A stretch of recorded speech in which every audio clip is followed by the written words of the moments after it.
Small talk.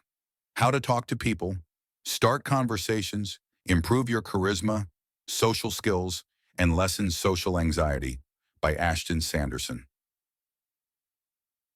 Introduction. Thank you for taking the time to read this book. You've taken the first step toward becoming an interesting conversationalist and someone that new people you meet will remember. Why small talk matters. Meeting new people can be hard for anyone, but with these proven strategies and tips, you'll find yourself growing more confident and beginning to enjoy the challenge of meeting someone new and developing a real personal connection with them. In these chapters, you'll learn how to increase your social skills and lessen your social anxiety.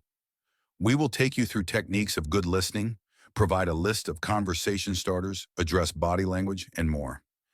At the completion of this guide, you will have all the tools you need to get out and meet new people immediately with greater ease and confidence. Once again, thanks for downloading this small talk guide. I hope you find it to be helpful. Why is small talk important? Humans are, in our very essence, social animals. We seek approval from others and feel most comfortable fitting in with our families, our peers, our culture, and the world at large. Being socially inept can mean being rejected, which evolution has taught us is a bad feeling we'd like to avoid.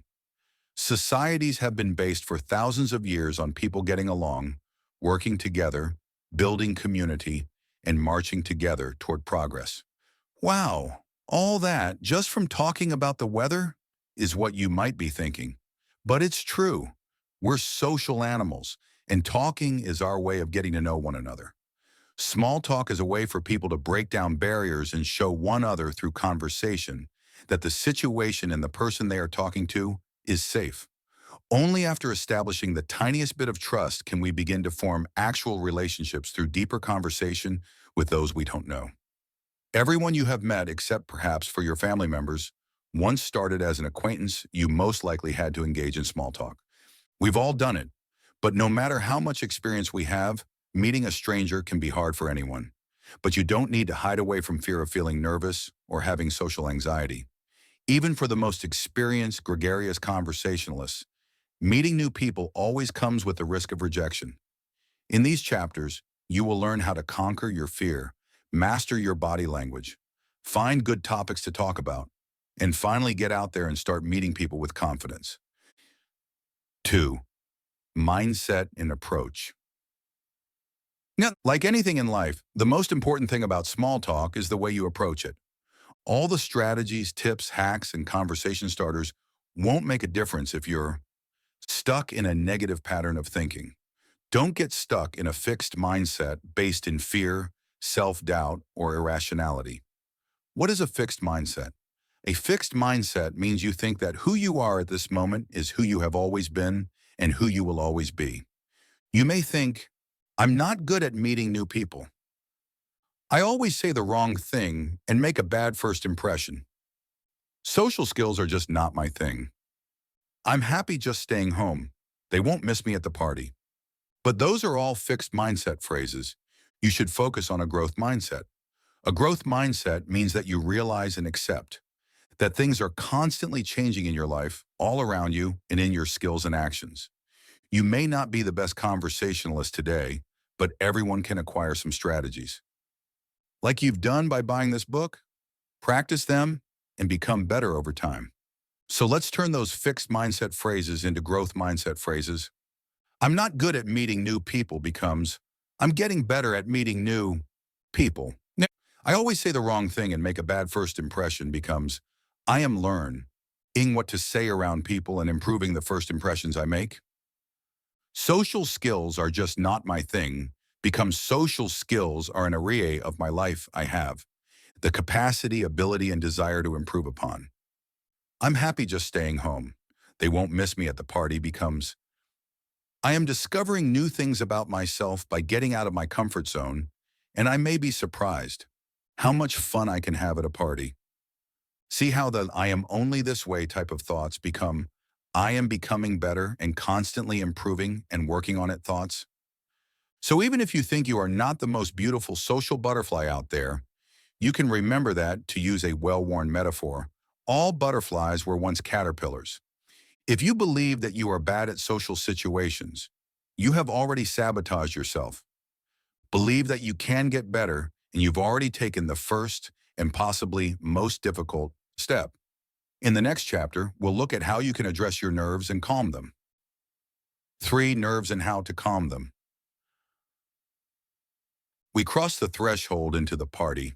We deliver the wine we brought, hug the host, smile, and excitedly catch up with her. But then, the host has dozens of other guests to attend to. She disappears as the doorbell rings. Now what do we do? The party seems full of people who are frightening to approach, people who may not like us. It's certainly a possibility.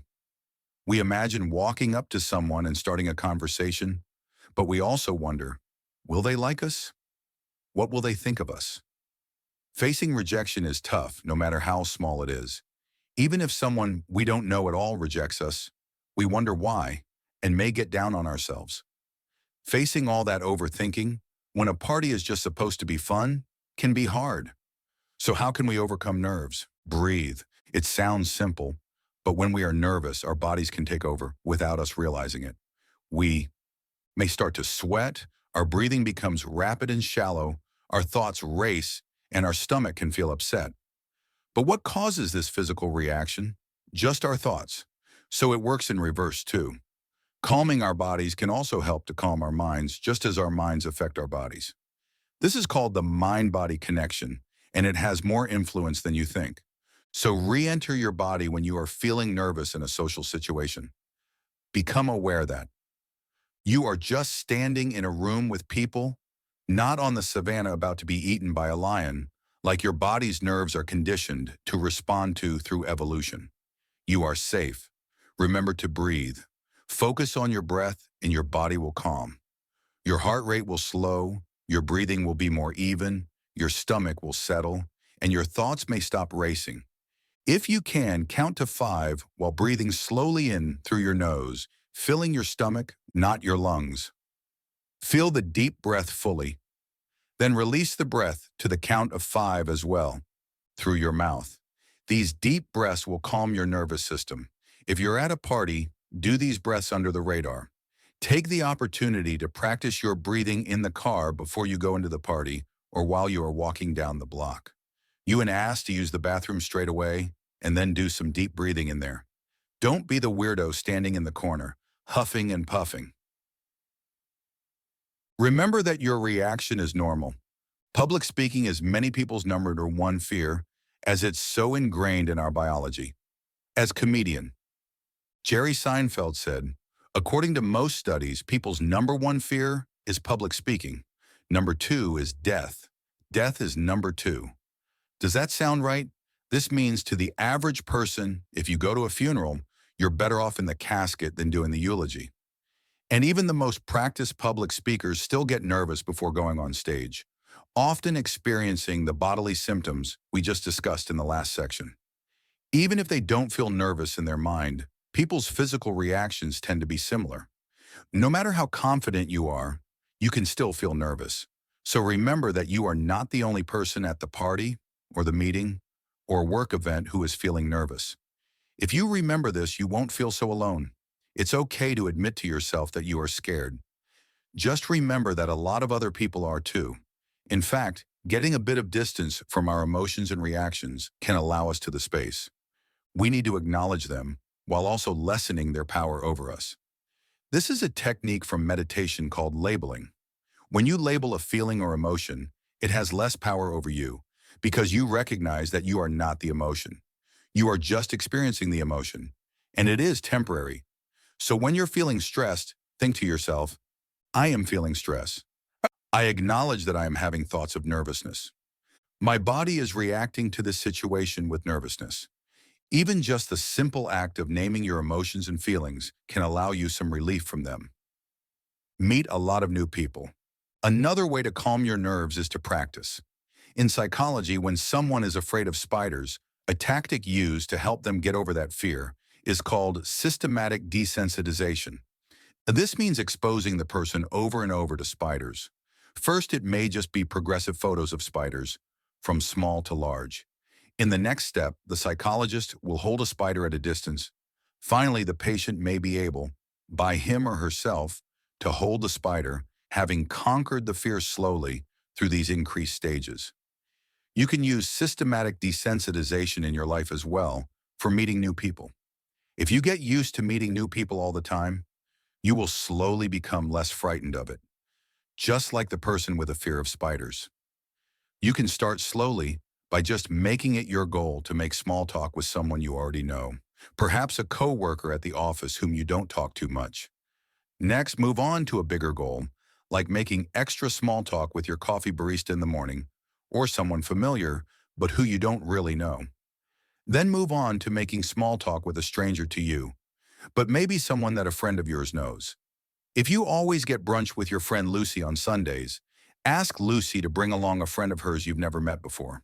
There will not be as much social pressure, as Lucy will be there to facilitate conversation, but you also get the opportunity to practice small talk with a complete stranger in more of a safe environment. Keep increasing your goals each week slowly, and soon enough, you will find yourself feeling more confident in meeting new people. Remember that at first, meeting new people will feel difficult and scary, but with each subsequent social situation, you will feel more and more comfortable. Social anxiety. We all suffer from some form of mild social anxiety. It is nerve-wracking to approach a stranger and face the fear of rejection.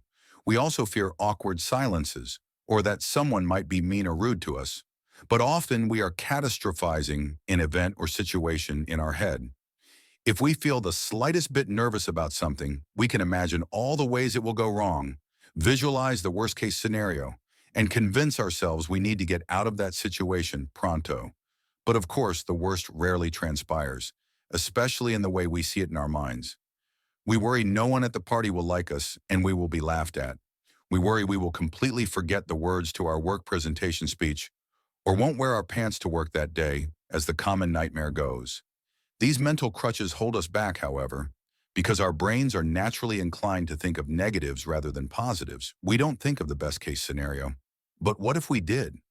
We can imagine that we connect really well with someone at the party, perhaps someone we can see again as a friend or potential dating partner.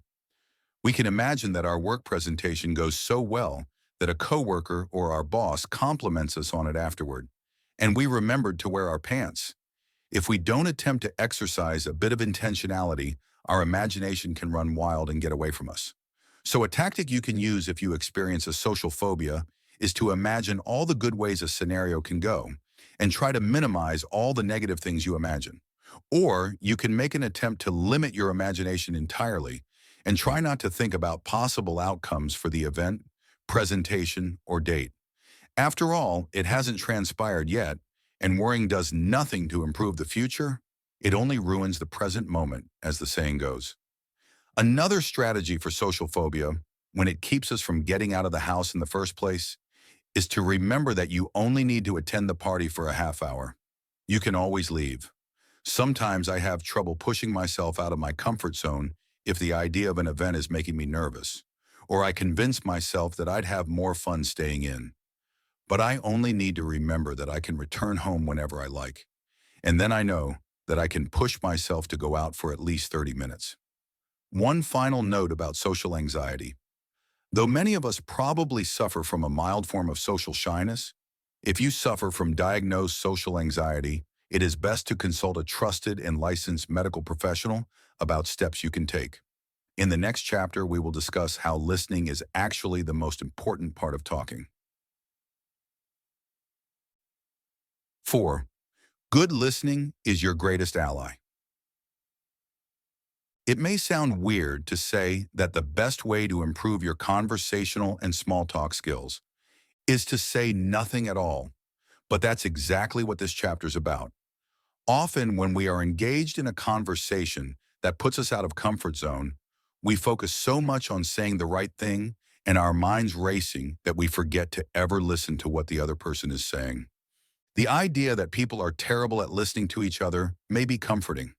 When you realize that a lot of people you talk to may not even be listening to what you say, what does it matter if you're not interesting? But on the other hand, what kind of world is that if we all go around talking and talking and never listening to each other? We can all work to become better listeners and engage each other on a deeper level. Being a good listener is extremely hard, but it's one of the best ways to increase your likability and the ease with which you get along with other people. And just like the actual talking part of the conversation, listening skills can get better with practice. Here are 3 ways you can improve your listening. Picture it. When you listen to someone else, it is easy to get wrapped up in thinking about your own experiences and how they relate. Picture it is a great strategy to converse with someone new, as shared experiences or having things in common is a great way to break down barriers. But if the person begins sharing the details of their recent trip to the coast, and you immediately start imaging your most recent beach trip and thinking about what you can share about it, you are totally missing what the other person is saying. So when the person you are conversing with talks about the sailing adventure they went on, try to follow along by imagining it in your head. Can you picture the boat they took? When they mention that it was a 3-day trip, you can picture them sleeping on the boat each night. But wait, sleeping on the boat, was that hard? You know how it feels to get motion sickness in a car. Now you have a great follow-up question. Maybe they actually found it really peaceful to sleep on the boat, like being rocked to sleep. Maybe they kept having nightmares it was sinking. Either way, you have a very specific question that shows you were really listening. The best follow-up questions are pulled from these key details. If you instead were spacing out and thinking about your own beach trip, and then realized they were talking about sailing anyway, so maybe you shouldn't share your story about getting sunburned at the beach. Then you might default to a boring, unrelated question like, "So what do you do for work?" It's then obvious to the other person that you weren't listening, and maybe they feel they weren't telling an interesting story, and your conversation is probably not going very well. Instead, just listen. Really listening opens up limitless paths for your conversation, and the only way to find those paths is to really listen for the details of someone's experience. If you can imagine their story and experience it in your mind, you will probably ask yourself the same questions that person did while experiencing it. So use your imagination to your advantage. Keep your brain busy by focusing on picturing the other person's experiences instead of your own personal experiences and the story you want to tell next. Give your full attention. It may sound obvious, but don't get distracted. Resist the urge to pull out your smartphone, even if it's just to look something up to share with the person, because your brain will immediately jump to thinking about all the notifications from social media or unread emails. So remain fully engaged and present with the person you are speaking to. Keep eye contact and don't let your gaze wander around the party, event, or restaurant, wherever you may be. This body language signals that you are bored or looking for an out of the conversation, so remain focused. We'll talk more about body language in another chapter, but for now, just know that if you are giving your mental attention to a person, your body will show as much. It's actually easier to actually give your attention rather than trying to fake it by appearing interested but really zoning out. Giving someone your full attention, especially in the distractions on steroids world we live in, with all of our gadgets and the whole of human knowledge at our fingertips, is one of the most respectful and generous things you can do. Wouldn't it be lovely for someone to just listen to you, fully and presently, without checking their email?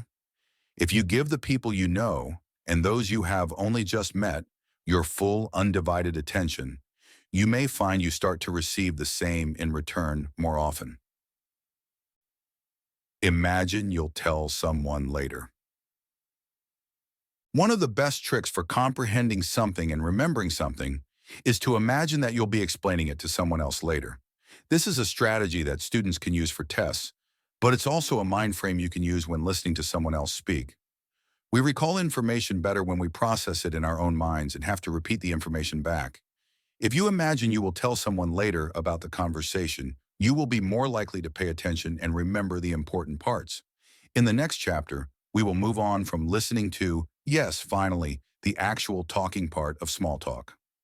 5. What to say. Ugh, not the weather again. Small talk gets a bad rap. Many people don't have particularly fascinating or important opinions or observations about the weather, and they don't want to hear anyone else's.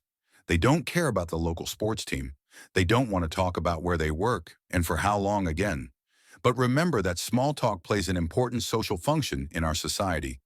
This seemingly meaningless banter provides a way for us to get to know each other and is a non-threatening way for us to engage with one another. Have you ever been having a bad day and had the cashier mention that the feel-better ice cream you just bought yourself is their favorite flavor too? If so, didn't that make you smile? Connecting with others, even through such small, surface-level interactions, is extremely important to us social animals. Even if it just makes you feel a tad better, interacting with people can help you feel not so wrapped up in your own thoughts, even if it is just small talk. Small talk provides a low barrier of entry so we can all approach and talk to each other. If you walked up to strangers and asked them, "What is the most important memory from childhood?" You'd be pretty off-putting, to say the least. But that's a question we'd feel comfortable discussing with best friends, our partners, or close family. At one time, each of those people was a stranger too. And that wasn't the first thing we said to them. So realize that anyone you speak to could become one of your close friends. It just doesn't happen overnight or in the span of one conversation. Be patient and make yourself and them comfortable at first by sticking to easy topics. It can still be fun to talk about topics that aren't threatening or very deep. You can try travel, the host you both know, movies or TV you find you have in common, the city you live in, what you're doing for a coming holiday, or what you did for one that just passed. People love to talk about themselves, so if you can get someone to talk about themselves instead of the weather, it will probably already be much more engaging for both of you. Small talk doesn't have to be small. We'll show you how to have better small talk conversations, ones that actually lead to getting to know someone, in the next chapter. But first, here are some ideas of what to say when engaged in small talk. Find common ground. The first strategy for what to say in small talk is finding common ground. Any topic will be easier to discuss when both people in the conversation have something to add about it. The most obvious and immediate thing you both have in common, unless you're talking on the phone, is your immediate surroundings. So you can comment on the immediate situation. If you are at a party and mention the good music, or the great snack table, or how great the turnout is, and the stranger you mention it to says more than one word, they are saying it's okay to engage them in conversation. This is a great way to take something you have in common and test the conversational waters. Maybe you both hate the current song that's playing, or maybe you both love it. Even if it's a stranger in the elevator, maybe you both just stepped inside from the rain, and the city's weather is obviously something you have in common. You can say something like, "I hope this wet pattern we've been having stops soon," or "I can't remember if my windows are open at home." Have you ever done that? Just say something innocuous and see where it takes you. Following from the common ground strategy, if you come across something you both have in common, more than the immediate situation or party you find yourselves at, make sure to explore that topic as much as you can. Maybe you both grew up playing soccer every summer. Maybe your grandmas are both from Southern California. Maybe you both love dogs. It could be anything. But sharing a common quality or passion with someone new instantly endears us to them, especially if you find that you both participate in an unusual hobby, such as stamp collecting or Brazilian Jiu-Jitsu. We tend to get excited when we find someone who shares our particular brand of weird, whatever ours is. Give compliments and information. The next strategy for what to say in small talk is to be giving. When you offer something to another person, the inherent value we place as a species on reciprocity means a person will want to give something back to you. Reciprocity is a pretty large concept, but for the purposes of small talk, it just means that offering something, like information about yourself or a compliment, makes it easier for the other person to want to share something about themselves as well. First, let's tackle compliments. Everyone loves receiving a compliment. Don't go overboard, but you can comment on something small and simple. Something like, "I love your shirt," is enough to get started chatting to someone new. Of course, be aware that compliments can also easily come off as a little too weird or forward, especially as a man complimenting a woman. Don't get too personal with physical compliments and stick to things people are wearing or carrying instead of commenting on their hair or body. Next, let's look at giving something besides compliments. Information. Conversing is all about sharing. If you don't share, the other person will find it more difficult to bounce back to you in the conversation if you don't give them anything to go on. If they ask you where you went to college, instead of just saying Iowa, you can say Iowa. It was a very small town which I loved because I grew up in a big city. That's revealing something meaningful about yourself, that you grew up in a city but also enjoy small town life. You could follow it up with, do you prefer the city? Have you spent any time in the country? And now you have a conversation flowing. Maybe the person you're talking to says, like our previous tip of commenting on the surroundings, something as small as, have you tried the popcorn at the snack table? It's so good. Instead of just saying, yes, it's good, or no, I haven't, you can add, popcorn is basically the only reason I go to the movies. I've seen a lot of mediocre movies just to eat popcorn because movie theater popcorn is the best. Now that person can agree or disagree with you, or ask you about a recent movie you've seen. They have a lot of options since you've revealed something about yourself rather than just a yes or no answer. The more you put forth, the more you should get in return. Of course, don't go on a 20-minute diatribe about your personal problems, but be willing to open up a bit, even if it feels unnatural. Stay positive and light. Going off of the idea of not getting too personal right away, keep the conversation positive and light to begin with. It's best not to start complaining or talking about something you don't like immediately after meeting someone new. No one likes to be around someone else who is super negative. Also avoid the topics of health, religion, and politics, which can be personal and controversial. Even if you think someone will probably agree with you on these topics, you can never be sure and never judge a book by its cover. Even if someone holds the same beliefs as you, talking about these heated topics can quickly become an intense conversation, and not in a good way. If the topic is heading towards something in one of these areas, you can try to gently steer it away. If you're talking about, of course, the weather, and the other person mentions the crazy storm that happened on election day, then asks you whether you went out in the storm to vote, you can steer the conversation away from its political implications and bring up a new topic. By bringing up a new topic instead of redirecting just to the weather aspect of their comment, you help avoid giving the other person an opportunity to bring up politics again. Maybe say something like, oh yeah, I was out in that storm. I was worried about my dog all day. When I got home, I couldn't find him, but eventually I found him hiding in the shower. Now you can safely talk about pets or dogs or fear of storms. If the person is insistent about starting a political discussion, it may be best to move on. We'll give you strategies for exiting conversations in future chapters in this guide. But first, in the next chapter, we'll talk about keeping conversation flowing by asking questions. 6. Not all questions are created equal. Questions, questions, questions. After good listening, asking good follow-up questions is probably the most important part of mastering conversation and leveling up your small talk game. So what makes a good question? Let's find out. Good questions are open-ended, aimed to ask questions that allow for nuanced answers in order to encourage the other person to expand. Questions that can be answered with a simple yes or no can be a conversation killer. Remember the question words: how, what, who, when, where, why. As you're getting to know someone in your conversation and feeling more comfortable, breaking out why is a great strategy to use to probe a bit deeper. If someone mentions that Buccelli's is their new favorite restaurant in town, you can ask them why, and then they have a chance to share more about something they're excited about and feel very positively toward. Sometimes people are caught off guard by why questions, because as we go about our lives, we rarely ask people why they think or do something. We just accept what is. They may have to think for a minute, but then maybe they'll say something like, Buccelli's ravioli tastes just like my grandma used to make.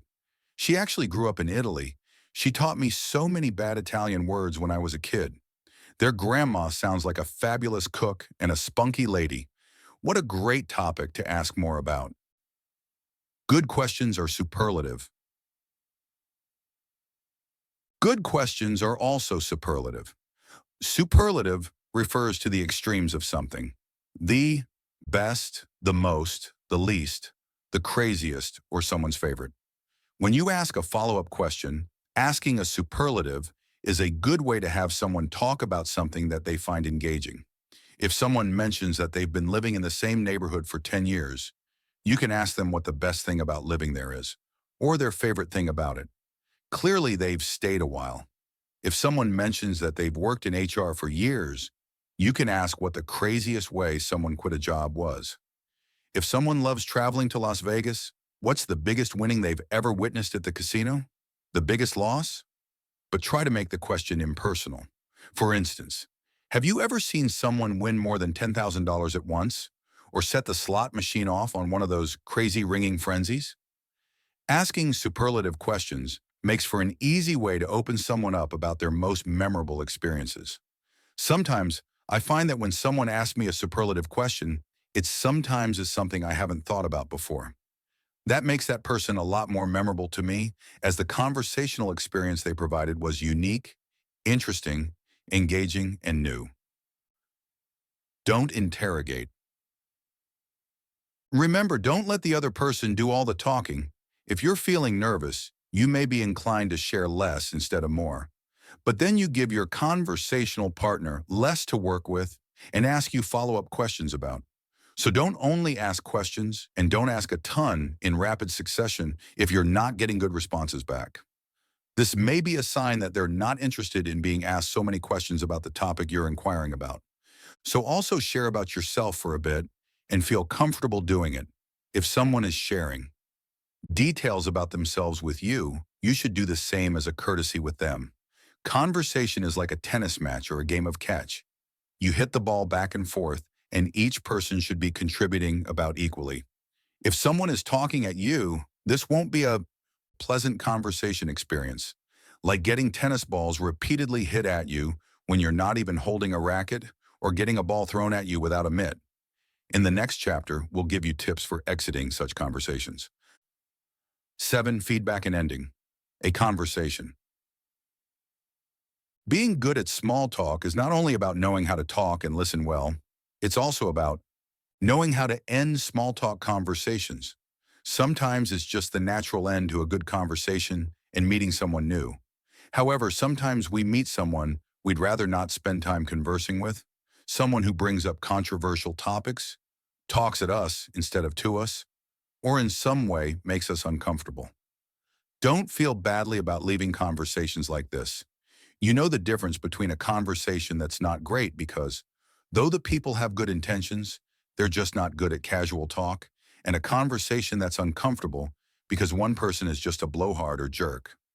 In this chapter, we'll look at how to end conversations gracefully, whether you can tell your conversation partner wants to leave or you would like to end a conversation. Signaling the end of a conversation. First, let's look at how to notice if your conversation partner is using coded social cues to exit a conversation. They may try to let you know in a subtle way, as most people do when engaged in small talk. We look at that, though. Don't feel bad when someone is finished having a conver. Before we look at that, though, don't feel bad when someone is finished having a conversation with you. You're not going to be the new best friend and most interesting person everyone has ever met. And that's true for everyone at all times. Having a fabulous connection with someone the first time you meet them is rare, and you should appreciate it when it happens. But in a lot of cases, friendships or even acquaintances are built up over time through repeated meeting, shared experience, and many conversations, not just one or two. Someone leaving a conversation doesn't mean that it was bad. Maybe the other person is in a hurry or needs to speak to someone else at the work function to ensure they get that promotion they were hoping for. Maybe they want to catch up with someone they haven't seen in months who is also at the party. You don't know the reason someone is done talking to you, but often the reason is not that you are not worth talking to. Here are some cues to look for that someone is ready to end a conversation. They're not making eye contact, but are instead constantly looking around. They say, "It was nice to meet you," or "It was nice talking to you." Their body language is closed. This could be crossed arms or their body pointing away from you in the conversation. You can also use any of these tactics on your own to exit a conversation. How to leave a conversation. It's also nice to give someone else an out of a conversation. If you have only been talking to that person for a long time at an event with a lot of people, you both should meet more than just one person. You can say something like, "Well, I'm sure you have a lot of other people to catch up with. It's been so great talking to you, but I'm going to mingle a bit. It's been great to talk to you, but I think I should meet a few of our host's other friends too." If you need to be a bit more forceful, like with that jerk blowhard, you can use "I need" statements. It is in our psychology to respect the things people say they need, even if it's just a want in reality.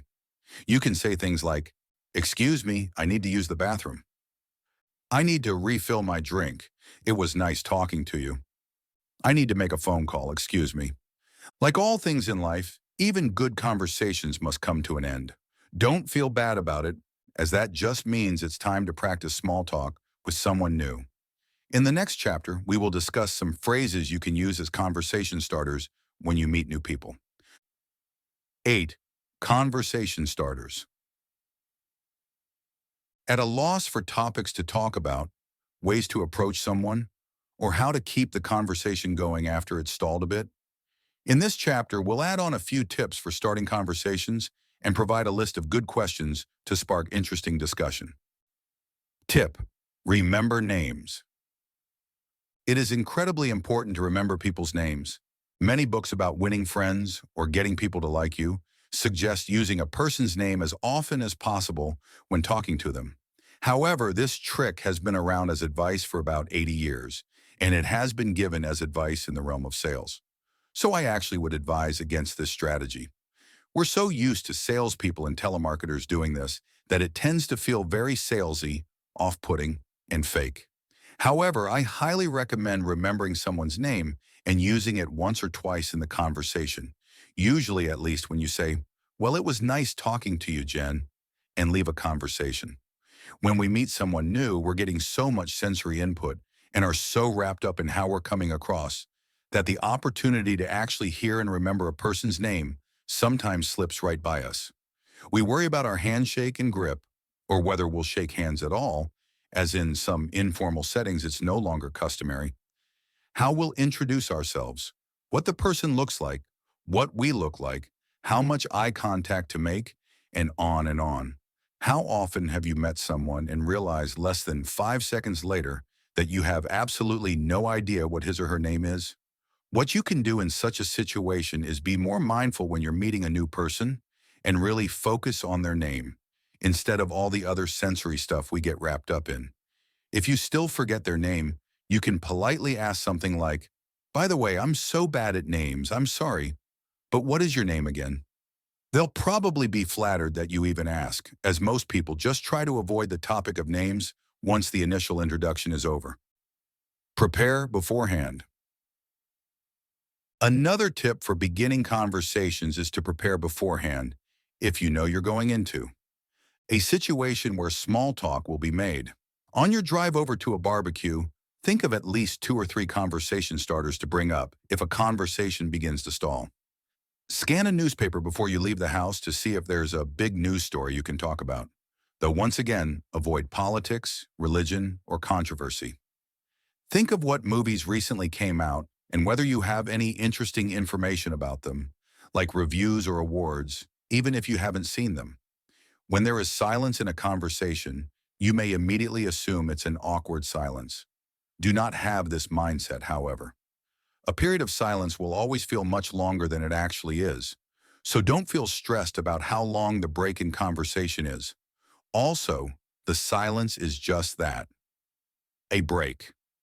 Think of it as a transition in the conversation to a new topic. Perhaps you have naturally exhausted the things both of you have to say about the current topic, and you can now move on to something new. Or perhaps you feel the conversation is finished, and this is a good time to use one of your exit strategies from the last chapter.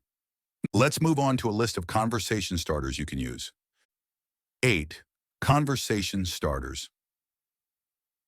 At a loss for topics to talk about, ways to approach someone, or how to keep the conversation going after it's stalled a bit, in this chapter, we'll add on a few tips for starting conversations and provide a list of good questions to spark interesting discussion. Tip: remember names. It is incredibly important to remember people's names. Many books about winning friends or getting people to like you suggest using a person's name as often as possible when talking to them. However, this trick has been around as advice for about 80 years, and it has been given as advice in the realm of sales. So I actually would advise against this strategy. We're so used to salespeople and telemarketers doing this that it tends to feel very salesy, off-putting, and fake. However, I highly recommend remembering someone's name and using it once or twice in the conversation, usually at least when you say, "Well, it was nice talking to you, Jen," and leave a conversation. When we meet someone new, we're getting so much sensory input and are so wrapped up in how we're coming across that the opportunity to actually hear and remember a person's name sometimes slips right by us. We worry about our handshake and grip, or whether we'll shake hands at all, as in some informal settings it's no longer customary. How we'll introduce ourselves, what the person looks like, what we look like, how much eye contact to make, and on and on. How often have you met someone and realized less than 5 seconds later that you have absolutely no idea what his or her name is? What you can do in such a situation is be more mindful when you're meeting a new person and really focus on their name instead of all the other sensory stuff we get wrapped up in. If you still forget their name, you can politely ask something like, "By the way, I'm so bad at names, I'm sorry, but what is your name again?" They'll probably be flattered that you even ask, as most people just try to avoid the topic of names once the initial introduction is over. Prepare beforehand. Another tip for beginning conversations is to prepare beforehand. If you know you're going into a situation where small talk will be made, on your drive over to a barbecue, think of at least 2 or 3 conversation starters to bring up if a conversation begins to stall. Scan a newspaper before you leave the house to see if there's a big news story you can talk about. Though once again, avoid politics, religion, or controversy. Think of what movies recently came out and whether you have any interesting information about them, like reviews or awards, even if you haven't seen them. When there is silence in a conversation, you may immediately assume it's an awkward silence. Do not have this mindset, however. A period of silence will always feel much longer than it actually is, so don't feel stressed about how long the break in conversation is. Also, the silence is just that, a break. Think of it as a transition in the conversation to a new topic. Perhaps you have naturally exhausted the things both of you have to say about the current topic, and you can now move on to something new. Or perhaps you feel the conversation is finished, and this is a good time to use one of your exit strategies from the last chapter. A list of conversation starters. Use the questions below to keep a conversation flowing once it has stalled or slowed. Or 2. Begin a new conversation. Have you always done this profession? Or have you worked as anything else? If you could fly anywhere in the world at no cost tomorrow, where would you go? What was the best job you had growing up? What's the best advice you've ever gotten? What's the strangest compliment someone has given to you? Do you have a book, movie, or TV show that you love, but everyone else hates? What? About something everyone else loves, but you hate? If you could only eat one food for the rest of your life, what would you choose? Does your family have any recipes that have been passed down for generations, or that are secret? What was the last travel experience you had? What's your favorite thing to do on the weekends? Have you ever lived anywhere else? How is this place different? Do you have a hidden talent or a surprising hobby? What's your favorite app on your phone? Have you read any good books recently? Have you ever had a boss who asked you to do something crazy? What's your favorite little-known restaurant? If you could have any superpower, what would it be? What would you teach a college course on if you could? If you could have any animal as a pet, what would you choose? Let's move on to a list of conversation starters you can use. 9. Body language. We say a lot with our bodies, and we read a lot about how other people are feeling based on their body language and facial expressions. Even if we don't realize, we're all constantly communicating with this secret language. So you need to make sure that your body language is saying what you want it to. Your body will probably naturally show how you're feeling. So if you're interested in speaking to someone, you will show it. However, if you're not really interested in speaking to someone or you're feeling nervous, your body may be sending the wrong signals to the other person. In this chapter, you'll learn how to read someone else's body language. Your body language. When you're trying to communicate friendly body language, your body should generally be open. That means no crossed arms, crossed legs if you're sitting, or turning your body angled away from the person you are talking to. Other body language tips are: smile and appear friendly. Make eye contact but don't stare. Stand a comfortable distance away from someone, not too close. Sit at comfortable distance, not too close for awkwardness, not too far to hear. Avoid using your phone during the conversation. Avoid excessively touching your face or hair or other nervous habits like picking at your nails or fidgeting. Don't tap your foot, as it could appear that you're impatient to leave the conversation. Don't chew gum. Relax your shoulders. Don't hold your drink or anything in front of your chest, as this can communicate that you feel guarded. It's also helpful to mimic the body language of the other person. Obviously not in the way we did this as kids to annoy our siblings. Mom, she's copying me. But this is a natural tactic we use unconsciously when we're getting along well with someone. If you become more aware of your body, you may notice yourself doing this unconsciously. For example, you both may be nodding, or leaning in slightly, or moving your hands in the same way, or holding your drinks the same way. Don't, however, overdo body language. In general, refraining from large movements or small tics will make the conversation and what you are communicating with your body flow more smoothly. Above all else, a friendly, genuine smile can usually be worth more than any undesirable body language you may be displaying. So remember to relax and smile. Reading body language. When you're speaking to another person, pay attention to their facial expressions, and this will communicate a lot that the person may not be expressing directly through their words. Also be aware of how the other person is standing, and their posture and the way they hold their head. For example, building on the tips we gave you in the last section, be aware if someone else is putting off these body signals. They could just be nervous, but they may also be communicating that they're not that into the discussion you're having. Here are a few things to keep in mind when reading body language. A genuine smile will create wrinkles or creases next to the eyes. Fake smiles involve the lips only. If someone is mimicking your body language, it means they like you and the conversation is going well.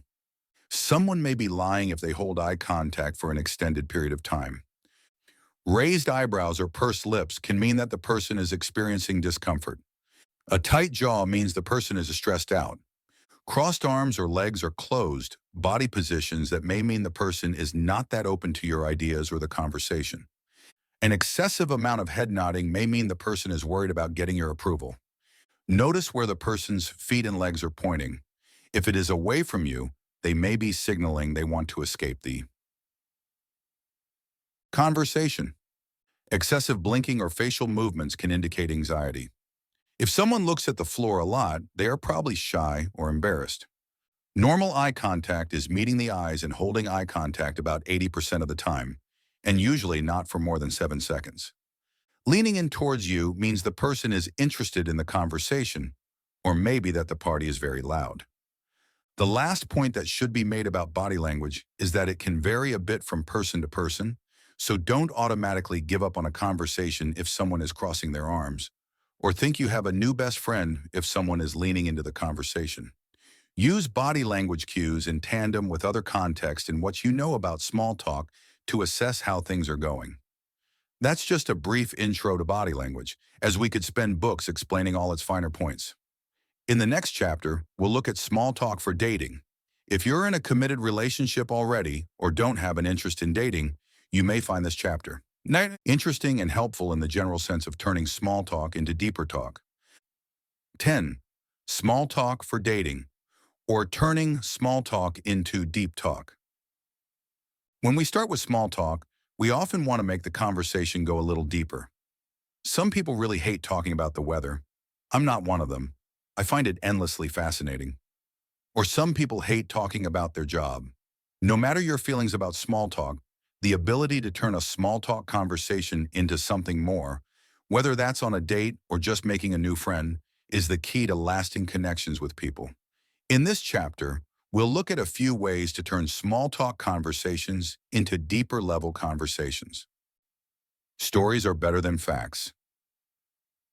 If your date conversation gets stuck in small talk, you may never find out if you really like the person and want to see him or her again. You want to get to a deeper level of talk and figure out if this relationship could work out. The thing is, you don't need to put a lot of pressure on the first date to figure out if they want kids, want to settle down in the same city, or are in debt. Those things can wait. For the first few dates, just try to assess if you enjoy each other's company and conversation. Still, you don't want to talk about the local sports team the whole time. So some of the strategies we talked about in this book to use at a meeting, conference, or party can be deepened and expanded upon to make small talk into deep talk. First, let's talk about storytelling. Storytelling is extremely important to humans, and it is what we find most engaging in a conversation instead of a straight exchange of facts. So on your date, don't just exchange facts, but be more interesting by telling stories. For example, as a response to the question, "What do you do?" you can offer a story or detail instead of only your job title and company name. Instead of saying, "I'm a fourth grade teacher," you can say, "I'm a fourth grade teacher, and one of my favorite parts of my job is seeing kids figure out new things and get excited about them. I had a girl who said she'd never painted before our art lesson last week, and now she's bringing me paintings she's doing at home." That's a great short story that opens the window to talking about something you're passionate about. Seeing kids discover new passions while avoiding the boring parts of your job, like how much you hate grading or the long hours. Storytelling is immediately more engaging than a simple statement of fact. Here are a few engaging first date questions to ask. What's a big influence in your life right now? Who has been your best teacher or professor in your life? What should I know about you that I may not think to ask about? What would your ideal Saturday look like? What makes you laugh a lot? What's your biggest goal you're working toward right now? What's the worst thing about dating? Any pet peeves I should know about? What were you like as a child? What's your favorite place in the entire world? And one last tip, doing something engaging for a date, like a cooking class or a hike, will bring you closer together than grabbing a drink or eating a meal. There will be less silence to fill, and you'll have the experience to talk about as well to get to know each other. This may help the conversation flow more easily. Stay open-minded. One of the ways humans make sense of the world is by putting things into boxes, labels, and categories. If we couldn't do this, the world would be frighteningly complex, even more so than it is already. We have pigeons, eagles, parrots, and crows. But we know these are all types of birds, so they go in the bird category. This is helpful for us to understand what to expect when we encounter a bird we haven't seen before. Sometimes, though, these labels are too simple, and they can keep us from discovering new things or being open-minded. This is especially true in dating, when we're trying to assess whether this stranger is the kind of person we like and want to hang out with, the kind of person we could possibly fall in love with, the kind of person we're attracted to or not, or the kind of person who could end up hurting us. That's a lot to figure out and a lot of pressure, and sometimes it can make us feel vulnerable. So we try to answer these questions quickly with irrelevant identifiers like what color hair someone has, what they do for work, where they're from, etc. If everyone we've met from California has been kind of a jerk and we learn our date grew up in California, it's a shorthand mental strategy to put them in your Cali jerk box and label. If they're a corporate lawyer or a professional musician, we have boxes and labels for those people as well. But all these boxes just serve to keep us from possibly really connecting with someone we haven't imagined ourselves connecting with before. How does this relate to the small talk on your date? Try to collect more information about passions and what's important to a person than what they do for a living, where they went to school, or another question that might be a box question. Instead of asking someone what they do for a living, ask them, "What's your favorite part of your daily routine?" Or, "What do you care about at the moment?" These questions leave a lot of room for the other person to go very deep with their answers, or stay a bit more surface level, but still engage in a way they might not have if you just asked about work. It's only by going a bit deeper than our boxes, though it can be uncomfortable, that we can truly get to know someone and not just their label. Online dating and chat. A chapter about small talk and dating would be incomplete in this day and age without acknowledgement of how much of our small talk happens in chat. No matter what kind of dating website or app you're using, there's bound to be a little bit of text chat before meeting up in person. I do recommend, however, that you move the chatting offline as soon as possible. There is so much we can learn about a person through a live meeting that we absolutely cannot know from text chat. When we talk in person, we have the added context of body language, voice inflection and tone, facial expressions, and immediate conversation, versus text responses that can be mulled over for the perfect witty response for hours. And you may feel turned off by the way someone text chats, but everyone has a different approach to the unwritten etiquette rules of messaging online. So don't judge someone by the way they chat. Judging them by the content of their chat is okay, if they're rude, etc. Just accept that you don't really know what someone is like until you meet in person. Some people are just bad at texting and may come off as robotic when they don't intend to. But when you're involved in text chat, it's best to use the same principles that apply to in-person small talk. Use the person's name and ask them about something they have mentioned in their profile or on linked social media accounts. Did they just attend a concert you heard was really amazing? Did they say they love animals? Did they recently go on an exotic trip? Asking something other than, "How are you?" or "What's up?" shows that you care enough to take a few minutes to learn something about a person instead of using a formulaic response. You may be surprised how many people don't take the simple step and how much genuine niceness can stand out in online dating. Small talk, once again, is the way we judge whether or not someone is safe to talk to, and unfortunately, can be a barrier to entry to deeper conversations. That doesn't mean it has to be boring, though. Use the techniques from this book, and you'll find yourself easily segueing from small talk to more interesting and revealing conversations, whether that's in your dating life or another area. In the next chapter, we'll talk about recovering from social faux pas. 11. Why you'll make a mistake and why it doesn't matter. In this chapter, we'll make one last note about small talk now that you're becoming an expert. So here goes. None of us are perfect. Even the greatest communicators, most gregarious people, and biggest and most beautifully winged social butterflies stumble sometimes in a social situation. Maybe your conversation partner isn't making it easy for you, and you have to do all the work. Maybe you had a bad day at the office and your mind is still at work. Maybe you're just having an off day or misjudged a joke that you thought would be funny. That's all totally okay. We all make mistakes, and rest assured that everyone thinks about themselves a lot more than they ever think about you. Try to think of your most embarrassing moment from grade school or middle school. You can remember it pretty vividly, can't you? Did it happen in front of a lot of people? How many of your classmates do you think remember it today? Can you think of other people's embarrassing moments you witnessed in school? Probably not as many as you can think of for yourself. So remember to relax. It will all be okay. It feels overwhelming and terrible in the moment, but no one will remember your embarrassing social faux pas. Another thing to remember about social skills is that they are learned. No one is born a social communicator. We all have to grow up and learn language and the ways people interact in our specific culture. If being gregarious and popular were innate, people would be revered across cultures. But it can be hard to talk to someone who doesn't share the same social rules and conversation markers from another country. Some people are predisposed to liking social interaction more, or have had more experience, or are more naturally inclined to it. But these are just social clues that can be learned, so you can learn them too.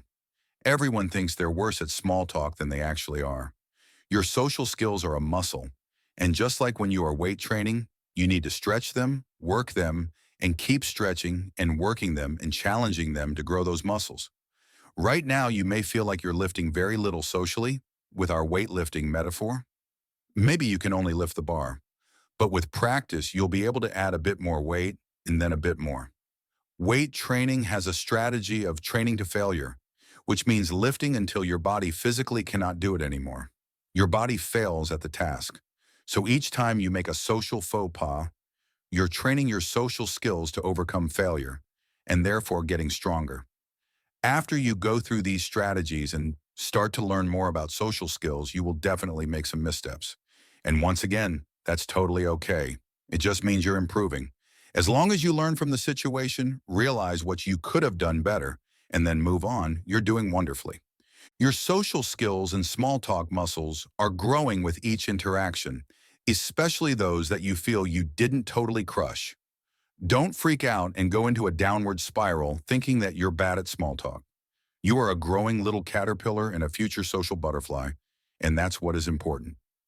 In the last chapter of our small book on small talk, we'll summarize the important points we learned about socializing. Conclusion. It's time to use what you have learned in this small talk guide. I hope that you've gained strategies you can use right now to improve your social skills and lessen social anxiety. And remember, you can get out there today and use what you've learned. Remember these general tips. Be confident and have a growth mindset. Accept that you will feel nervous and know that it's normal. Use the surroundings to start conversations. Ask open-ended questions. Share about yourself. Don't give short answers. Have friendly and open body language. Avoid controversial topics. Let the other person politely end the conversation or do it yourself. Remember that when you feel you made a social flub, it means you're working your conversation muscles and are getting better. I hope you have enjoyed this small talk journey. Just one more quick note before you leave. I love to get feedback from my listeners, and I read every comment personally. I thank you for your time, and don't forget to like and subscribe for more readings.